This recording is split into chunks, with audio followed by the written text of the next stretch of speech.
Welcome back. Ecology Unitil Organism and Population chapter Part 2 classiലേക്ക് സ്വാഗതം.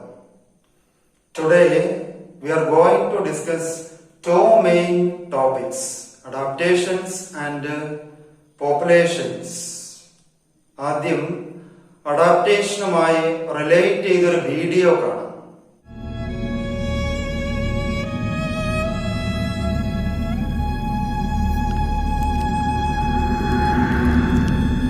The Venus flytrap.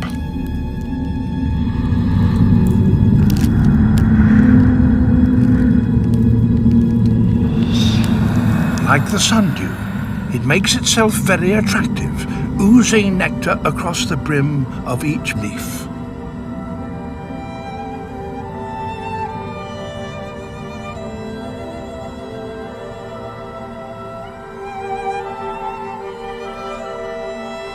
But any visiting insect had better watch out for these 6 tiny hairs.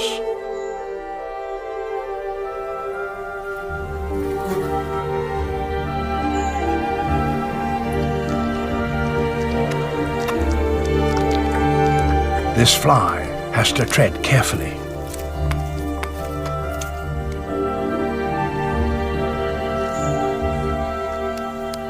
If it strikes one hair, it can carry on feeding, but a timer has been set.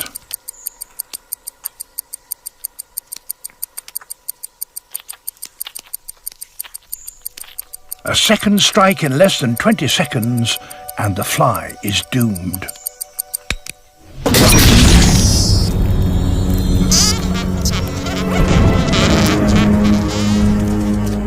An electrical impulse is triggered and the leaf snaps shut in just a fraction of a second.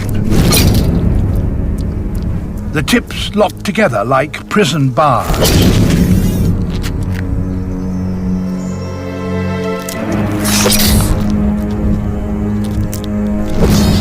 If the fly is very big or very small, it may just manage to escape. But most are trapped and die.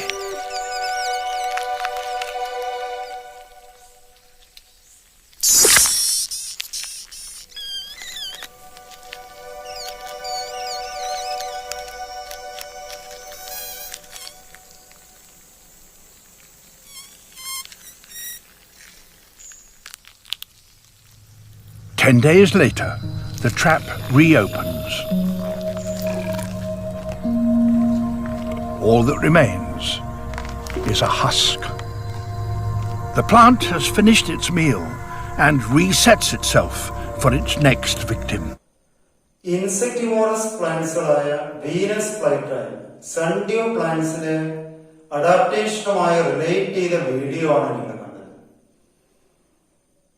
Adaptation are the special features attained by the organisms to overcome stressful or extreme conditions, or it is the attributes or special features of organisms, maybe morphological or external, physiological or anatomical and behavioral features that enables the organisms to survive and reproduce in its habitat. ഇത്തരത്തിൽ ജീവജാലങ്ങൾ കാണുന്ന പ്രത്യേകമായിട്ടുള്ള ഫീച്ചേഴ്സിനാണ് നമ്മൾ adaptations എന്ന് പറയുന്നത്.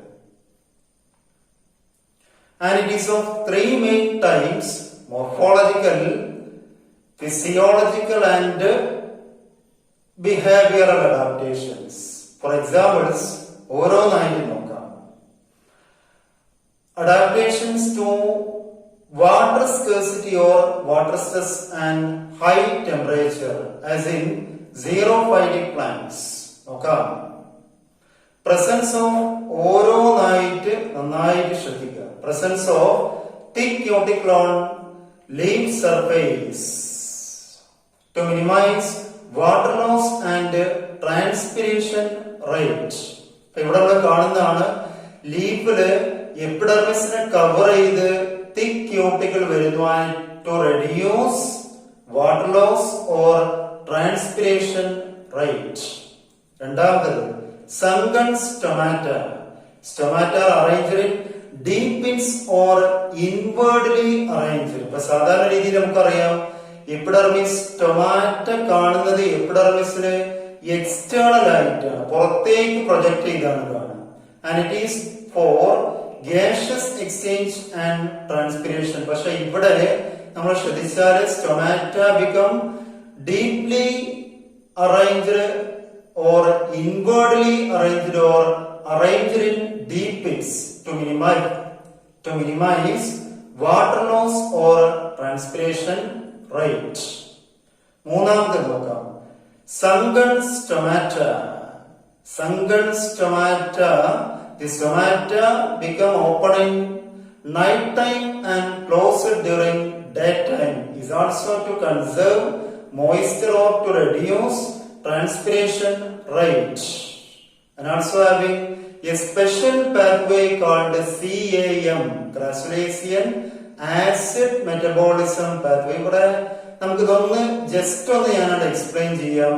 CAM pathway എന്ന് പറഞ്ഞാൽ xerophytic plants നമ്മൾ പറഞ്ഞു stomata open during night time, so the carbon dioxide will enter into the leaf mesophil cell and it will combine with the phosphoenol pyruvate. PP is the primary carbon dioxide acceptor and it forms oxaloacetic acid, and this oxaloacetic acid is converted into malic acid which is stored in leaf mesophil cell during night time.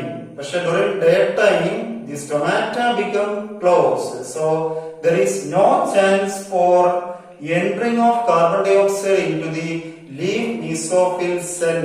പക്ഷേ carbon dioxide ഉണ്ടായാലേ day ടൈമിൽ തന്നെ സ്റ്റാർച്ചിന്റെ synthesis നടക്കുള്ളൂ. അപ്പോൾ carbon dioxide വേണം. ഈ carbon ഡയോക്സൈഡിനാണ് during day time the malic acid which is stored in leaf mesophil cell become dissociated and release carbon dioxide, and it is a decarboxylation. അവിടെ decarboxylation സംഭവിച്ച് malic acid in the carbon dioxide വരുന്നു, and this carbon dioxide enter into the Calvin cycle for the synthesis of starch. അപ്പൊ ഇത്തരത്തിലാണ് xerophytic plants നടക്കുന്ന പ്രത്യേകമായിട്ടുള്ള pathway ആണ് CAM.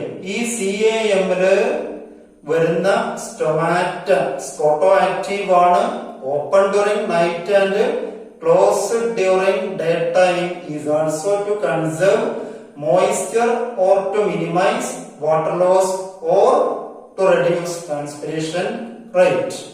അപ്പൊ അതിന്റെ അടിസ്ഥാനത്തിലും ഈ CAM പാത്വേയിലാണ് സ്റ്റാർച്ചിന്റെ സിന്തസിസ് നടക്കുന്നത്. നൈറ്റ് ടൈമില് മാലിക് ആസിഡ് വരുന്ന ഡേ ടൈമില് കാർബൺ ഡയോക്സൈഡ് ആയിട്ട് ഡിസോസിയേറ്റ് ചെയ്ത് ആ കാർബൺ ഡയോക്സൈഡ് കാൽവിൻ സൈക്കിളിൽ പ്രവേശിച്ച് സ്റ്റാർച്ചിന്റെ സിന്തസിസ് ഉണ്ടാവും. അനദർ ഫീച്ചർ നോക്കാം. Leaves are reduced to spines as in Opentian cactus to reduce water loss or conserve moisture. Then cylindrical fleshy flattened stem is called phylloplad, and it is for photosis and also storage of water നമുക്ക് പറയാം. Then stomatal pits are filled with hairs, is also to conserve moisture or to minimize water loss. Stomata cover ചെയ്ത് hairs ഉണ്ടാവും. So all these are the features of xerophytic plants to overcome water stress or high temperature. Then നമുക്ക് നോക്കാം animals. രണ്ട് example ആണ് നമ്മൾ പറയുന്നത്, camels and also kangaroo rat. ആദ്യത്തെ kangaroo rat is a mammal found in North American desert and it lives from birth to death without drinking water. ജീവിതത്തിൽ ഒരിക്കലും വെള്ളം കുടിക്കാത്ത അനിമൽ ആണ് kangaroo right. Then how it can obtain water? Okay, it depends on metabolic water by internal fat oxidation. By internal fat oxidation. Internal fat oxidation അടിസ്ഥാനത്തില് വരുന്ന metabolic water ആണ് ഇവ use ചെയ്യുന്നത്. അതിന്റെ അടിസ്ഥാനത്തിൽ സെല്ല് ടർജിഡ് ആവും. Keep the cell become turgid. So the metabolic water is formed by the internal fat oxidation. And also another feature, to conserve water or moisture in the cell, their urine become concentrated or solid urine. Concentrated urine ആയിരിക്കും. അല്ലെങ്കിൽ uric acid ആയിട്ടാണ് urine excrete ചെയ്യുന്നത്. യൂറിക്കോടെലിക് animal ആണ് kangaroo right. ഇപ്പൊ രണ്ട് ഫീച്ചറാണ്, concentrated urine and then metabolic water is formed in the cell by internal fat oxidation. അപ്പൊ ഇതിനാണ് രണ്ട് ഫീച്ചർ ആയിട്ട് നമുക്ക് ഇവിടെ പറയാനുള്ളത്. Then രണ്ടാമത് നോക്കാം, adaptation of animals to colder region. നോക്കാം, animals in colder regions are having shorter ears and limbs to minimize heat loss, and it is called Allen's rule. Allen's rule. അപ്പൊ ഇവിടെ നമ്മൾ ശ്രദ്ധിച്ചാല് പോളാർ റീജിയൻസിലൊക്കെ ആനിമൽസ്, ഇപ്പൊ Arctic ഫോക്സിലൊക്കെ അതില് short year ആയിരിക്കും, short പിന്ന, short nose, short legs, എല്ലാം heat loss minimise ചെയ്യാനാണ്. പക്ഷെ പ്ലെയിൻ റീജിയനിൽ വന്നാൽ ഇതൊക്കെ ഇപ്പൊ നോർമൽ ഫോക്സിലൊക്കെ ലാർജ് ഇയർ, ലാർജ് പിന്ന, ലാർജ് നോസ്, ലാർജ് ലെഗ്സ് ആയിരിക്കും. കാരണം ബോഡി ടെമ്പറേച്ചർ ഹൈ ആണ്, അവിടെ ഹീറ്റ് ലോസ് ചെയ്യണം എന്നാലേ എക്സിസ്റ്റ് ചെയ്യാൻ പറ്റുള്ളൂ. പക്ഷെ കോൾഡർ ക്ലൈമറ്റില് നേരെ തിരിച്ചാണ്, maximum to minimise heat loss. So the animals is having short ear and limbs to minimise heat loss, and it is called Allen's rule. Allen's rule എന്ന് പറയും. Then അടുത്തത് നോക്കാം, aquatic mammals like polar seals is having a thick layer of fat, diagram കാണാം, below their skin, and it is called blubber. Blubber, and it acts as an insulator to reduce the heat loss. അപ്പൊ ഇവിടെ ഒരു ബ്ലബ്ബർ ആണ് വരുന്നത്, polar seals. Then അടുത്തത് നോക്കാം, adaptation of animals to high altitude. High altitudeലുള്ള adaptations ആണ് പറയുന്നത്. നോക്കാം, നന്നായി ശ്രദ്ധിക്കുക.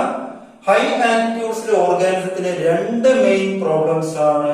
One is low atmospheric pressure and then less availability of oxygen.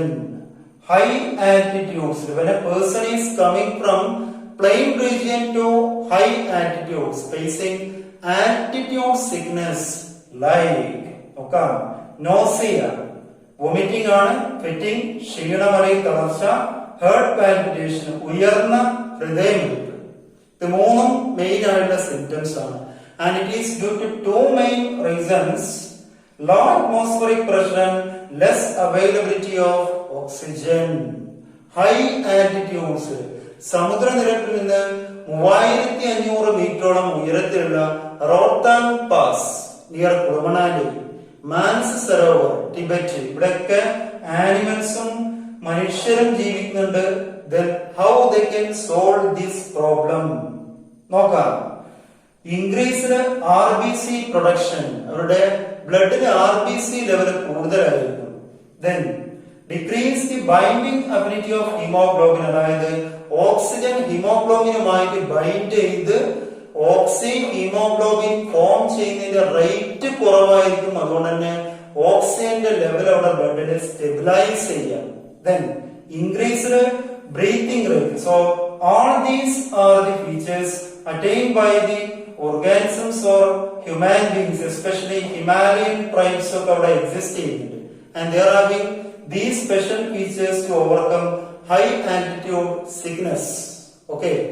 Then അടുത്ത നോക്കാം, adaptation to high temperature. For example, നോക്കാം, archaebacteria living deep oceans, hydrothermal vents having more than 100 degrees Celsius temperature. So they can exist they are having special thermostable proteins to overcome such high temperature. Archaebacteria ഒക്കെ ഓഷനിൽ വരുന്ന high temperature വരുന്ന area ആണ് hydro thermal വെൻസിലാണ് കാണുന്നത്. പക്ഷെ ആ ഒരു ഏരിയയിൽ exist ചെയ്യാൻ they are having special hydrothermal vents to thermostable proteins to overcome high temperature. Then അടുത്ത നോക്കാം adaptation to low temperature. Many fishes and animals grown in sub-zero level conditions of Arctic and Antarctic regions. So there is a chance of freezing of their body fluids. സാധ്യതയുണ്ട് ഫിഷസിലും ആനിമൽസിലും ഒക്കെ Arctic Fox ബിയറിലൊക്കെ freezing സ്റ്റേജിലേക്ക് പോവാം. So they are having a special anti freezing protein. എന്താണ് anti freezing protein in their cell to keep the body temperature and to overcome such conditions. Okay, then അടുത്ത നോക്കാം adaptation to high pressure. High പ്രഷറിൽ നോക്കാം in deep ocean the pressure may be more than 100 times normal atmospheric pressure. Many of the marine invertebrates and fishes grown in this condition is having special biochemical enzymes. എന്താണ് special biochemical enzymes to overcome such high pressure. High pressure overcome ചെയ്യാൻ ഫിഷസിനും marine ഇൻവെർട്ടിബ്രേറ്റ്സിലൊക്കെ പ്രത്യേകമായുള്ള biochemical enzymes ഉണ്ട്. അതിന്റെ അടിസ്ഥാനത്തിൽ അവർക്ക് high പ്രഷറിനെ ഓവർകം ചെയ്യാം. ഓക്കെ, നൗ ബിഹേവിയറൽ അഡാപ്റ്റേഷൻസ് നോക്കാം. During winter snakes come out of their burrows and bask in the sun to warm their body temperature for metabolic activities. നമ്മൾ കാണുന്നതാണ് വിന്റർ കണ്ടീഷനിലൊക്കെ പാമ്പുകൾ മാളത്തിൽ നിന്ന് പുറത്തേക്ക് വന്ന് വെയിൽ കഴിയുന്നത് എന്തിനാണ്? to warm their body temperature for metabolic activities. And also deserts lizard, when their body temperature become very low, they come out of their burrows and bask in the sun to warm or rise their body temperature. Desert lizard കാണാം. Desert lizard temperature വളരെ കുറയുന്ന സമയത്ത് അവ പുറത്തേക്ക് വന്ന് they bask in the sun to rise their body temperature. But in some animals go to their burrows and hide in the soil to escape from extreme hot condition. High temperature നമുക്ക് കാണാം ഫ്രോഗുകൾ അല്ലെങ്കിൽ ടോഡുകളൊക്കെ എന്താണ് മണ്ണിനടിയിൽ പോയി ഒളിച്ചു നിൽക്കും. Hide ചെയ്യുന്നു എന്തിനാണ്?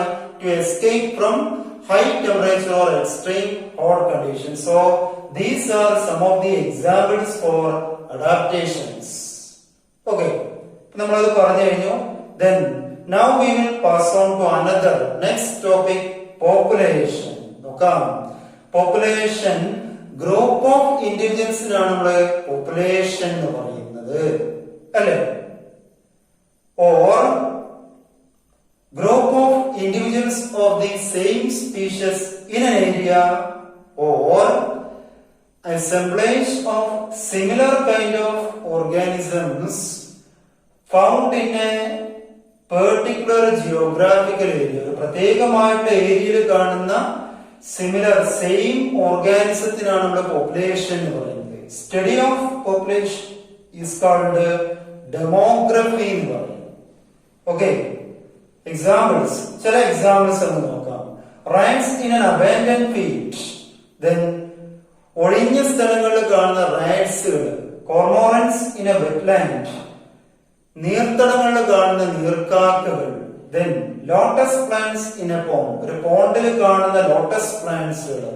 ടീക്ക് wood trees in a forest, ഒരു ഫോറസ്റ്റിൽ കാണുന്ന ടീക്ക് പ്ലാന്റ്സുകൾ. And also then Chlamydomonas or bacteria in a culture plate. ഒരു കൾച്ചർ പ്ലേറ്റിൽ വളർന്നു വരുന്ന ബാക്ടീരിയൽ പോപ്പുലേഷൻ. ഇതൊക്കെ പോപ്പുലേഷനുള്ള എക്സാമ്പിൾസ് ആയിട്ട് നമുക്ക് പറയാം. Then population attributes or features. Features of population എന്ന് നോക്കാം. Birth rate, death rate, then sex ratio, age distribution and population size. So all these are the attributes or features of population. ഓരോന്നായിട്ട് നോക്കാം. ഒന്നാമത്തെ നോക്കാം birth rate, ജനന നിരക്ക്. എന്താണ്? It is the increasing number of individuals through reproduction. ഒരു population reproduction അടിസ്ഥാനത്തിൽ ഓർഗാനിസത്തിന്റെ number increase ചെയ്യുന്നതിനാണ് ബർത്ത് റേറ്റ് എന്ന് പറയുന്നത്. And it is calculated by birth rate equal to number of individuals added by initial size of population. For example, നോക്കാം, in a pond there are 40 lotus plants in a year. 8 new plants are added in the existing population. So the current population become 28. എങ്ങനെ calculate ചെയ്യാം? Birth rate equal to number of individuals added is 8 divided by initial size 20. So 8 by 20, 0.4 lotus plants in a year. നമുക്ക് അങ്ങനെ കിട്ടും. അടുത്തത് death rate, മരണനിരക്ക്. It is the decreasing number of individuals in a population by death, and it is calculated by death rate equal to number of individuals died by initial size of population. ഇവിടെ നമുക്ക് ഒരു example നോക്കാം. In a laboratory there are 40 fruit flies. 4 flies become died in a week. അതെങ്ങനെ calculate ചെയ്യാം? Death rate equal to number of individuals died is 4 divided by initial size 40. 4 by 40 equal to 0.1 fruit flies in a week. കിട്ടും. Okay, മൂന്നാമത്തെ feature നോക്കാം. Sex ratio എന്ന് പറഞ്ഞാൽ male and female ratio.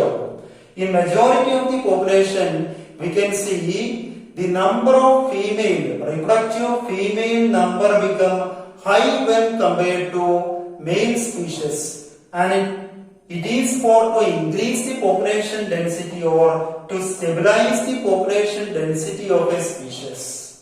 നമുക്ക് കാണാം പല കേസിലും 40% മെയിൽ സ്പീഷീസും 60% ഫീമെയിൽ സ്പീഷീസുമാണ് കാണാറുള്ളത്. എന്തിനാണ്?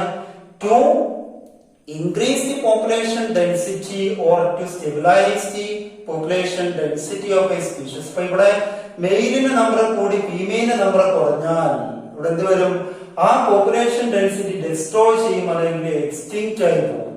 അപ്പൊ സെക്സ് റേഷ്യോവും പോപ്പുലേഷനെ ഡിറ്റർമിൻ ചെയ്യുന്ന ഒരു ഫാക്ടർ ആണ്, അല്ലെങ്കിൽ ഫീച്ചർ ആയിട്ട് നമുക്ക് പറയാം. ഓക്കെ, അടുത്തത് നോക്കാം. Age distribution. A population is having 3 ecological age groups. Pre-reproductive, younger individuals. Reproductive, mature individuals. Post-reproductive, older individuals. ഏതൊരു population നമുക്ക് ഈ 3 വിഭാഗത്തെ കാണാം. Then, based on the age distribution, there are 3 types of age pyramids in human population. വളരെ important ആണ്. ടെക്സ്റ്റിലെ diagram ഉണ്ട്, ഓരോ ഡയഗ്രാമിൽ നോക്കാം. 3 ടൈപ്പ് ആണ്. Expanding or broad based pyramid. രണ്ടാമത്തെ നോക്കാം, stable or bell shaped pyramid.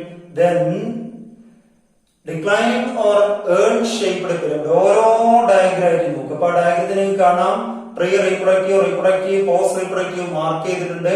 Yellow ആയിട്ട് പ്രീ റീപ്രൊഡക്റ്റീവ്, ബ്ലൂ ആയിട്ട് റീപ്രൊഡക്റ്റീവ് ഉണ്ട്, പിങ്ക് കളറിൽ പോസ്റ്റ് റീപ്രൊഡക്റ്റീവ് മാർക്ക് ചെയ്തിട്ടുണ്ട്. അതിന്റെ റേഷ്യോക്ക് അനുസരിച്ച് നമ്മളിത് എക്സ്പ്ലെയിൻ ചെയ്യുന്നു.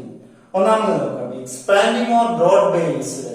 So here pre reproductive individuals become high and post reproductive individuals become low. So it is a expanding or growing population and the base of the pyramid become broad. So it is called a broad based pyramid.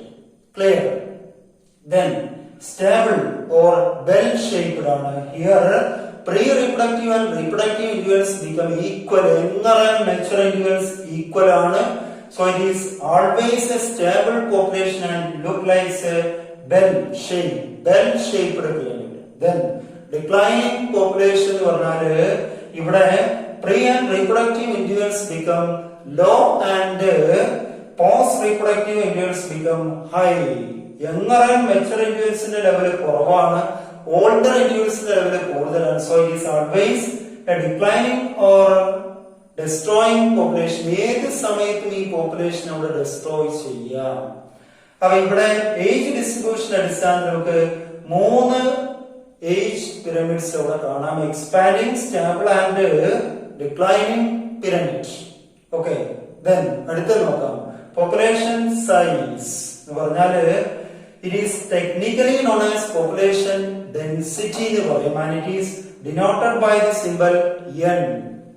So population density is the total number of individuals of the same species in an area in a given period of time. ഒരു ഏരിയയില് ഒരു particular time പീരിയഡിൽ കാണുന്ന ഒരേ സ്പീഷ്യസിലുള്ള ഓർഗാനിസത്തിന്റെ എണ്ണം population density ആയിട്ട് നമുക്ക് പറയാം. Examples നോക്കാം. 40 Siberian cranes in a wetland. Then millions of chlamydomonas on a pond. 100 coconut trees on a hectare. ഇതിലൊക്കെ നമ്മള് നമ്പർ ആണ് പോപ്പുലേഷൻ ഡെൻസിറ്റി ആയിട്ട് പറയുന്നത്, നമ്പർ ആണ് ഡിനോട്ട് ചെയ്യുന്നത്. മറ്റൊരു എക്സാമ്പിൾ നോക്കാം. 200 parthenium plants and a large banyan tree on a forest. 200 parthenium പ്ലാന്റ്സുകളും ഒരു വലിയൊരു ബാനിയൻ ട്രീയും. ഇവിടെ നമ്മള് 200 എന്ന് പറഞ്ഞാൽ നമ്പർ ആയിട്ട് നമുക്ക് കണക്കാക്കാം. പക്ഷേ ബാനിയൻ ട്രീയുടെ കേസില് we can take the canopy structure or percentage of cover or biomass.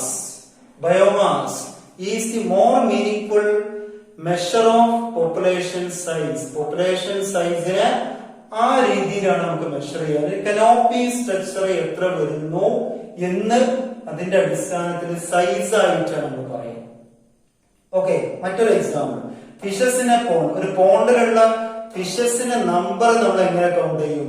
അത് നമുക്ക് കൗണ്ട് ചെയ്യാൻ നേരിട്ട് പോസിബിൾ അല്ല. So here we are taking the number of fishes to be caught in per trap. ഓരോ തവണ വല വീശുമ്പോൾ നമുക്ക് കിട്ടുന്ന ഫിഷസിന്റെ എണ്ണത്തിന്റെ അടിസ്ഥാനത്തിൽ അതിന്റെ നമ്പർ ഡെൻസിറ്റി നമ്മൾ കണക്കാക്കാം. അപ്പൊ പല രീതിയിൽ നമുക്ക് ഡെൻസിറ്റി അല്ലെങ്കിൽ സൈസ് മെഷർ ചെയ്യാം എന്നാ പറയുന്നത്. Another one, tiger census in a national park is done by to count the number of pugmarks and faecal പലേറ്റ്സ്.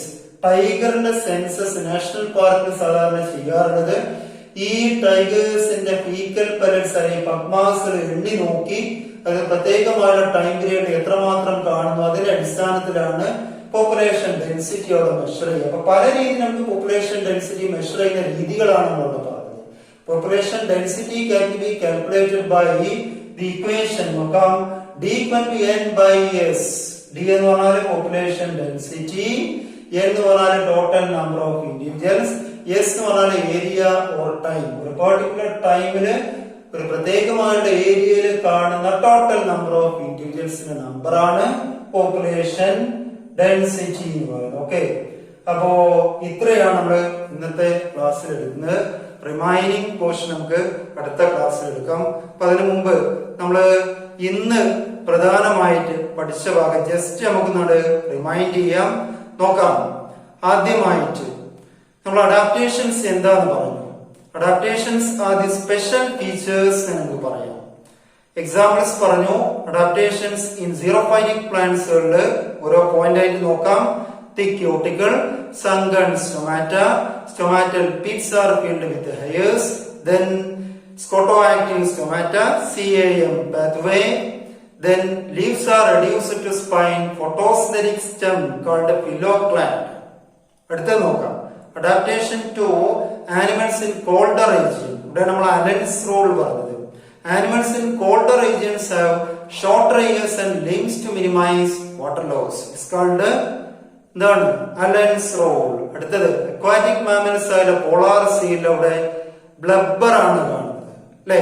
അടുത്തത് adaptation of animals in high ആൾട്ടിറ്റ്യൂഡിൽ വരുന്നത് increased RBC in blood, decreasing binding affinity of hemoglobin, then increased breathing rate. അടുത്തത് adaptation to high ടെമ്പറേച്ചറിൽ RK ബാക്ടീരിയയിലാണ് thermostable protein. Low ടെമ്പറേച്ചറിൽ ഫിഷസിലൊക്കെ നമുക്ക് കാണാം anti freezing protein. Then high പ്രഷറിലാണ് is having special biochemical enzymes കാണാം. ദെൻ ബിഹേവിയറൽ അഡാപ്റ്റേഷൻസിൽ കാണുന്ന മെയിൻ ആയിട്ടുള്ള ഫീച്ചറാണ് bask in the sun, as in snakes and desert lizard. അപ്പൊ ഇത്രയാണ് അഡാപ്റ്റേഷന്റെ ഭാഗം. ദെൻ പോപ്പുലേഷൻ എന്താ നമ്മൾ പറഞ്ഞു. individuals of the same species in an area in a given period of time. ഇതാണ് നമ്മുടെ പോപ്പുലേഷൻ എന്ന് പറയുന്നത്. അതിന്റെ ഫീച്ചേഴ്സ് നമ്മൾ നോക്കാം. പറഞ്ഞതാണ് birth rate, number of individuals added by initial size of population. Death rate എന്ന് പറഞ്ഞാൽ number of individuals died by initial size of population. Then sex ratio, male and female ratio. Age distribution അടിസ്ഥാനത്തിൽ 3 age pyramids. ഏതൊക്കെ? Expanding or broad based, stable or bell shaped, declining or urn shaped, കൂജയുടെ ഷേപ്പാണ്. Then finally population size is measured by density എന്നാണ്. D is equal to M by S. അപ്പൊ ഇത്രയാണ് ഇന്നത്തെ chapter നമ്മൾ ഇന്നത്തെ ക്ലാസ്സിൽ എടുക്കുന്നത്. Thanks for watching. ബൈ.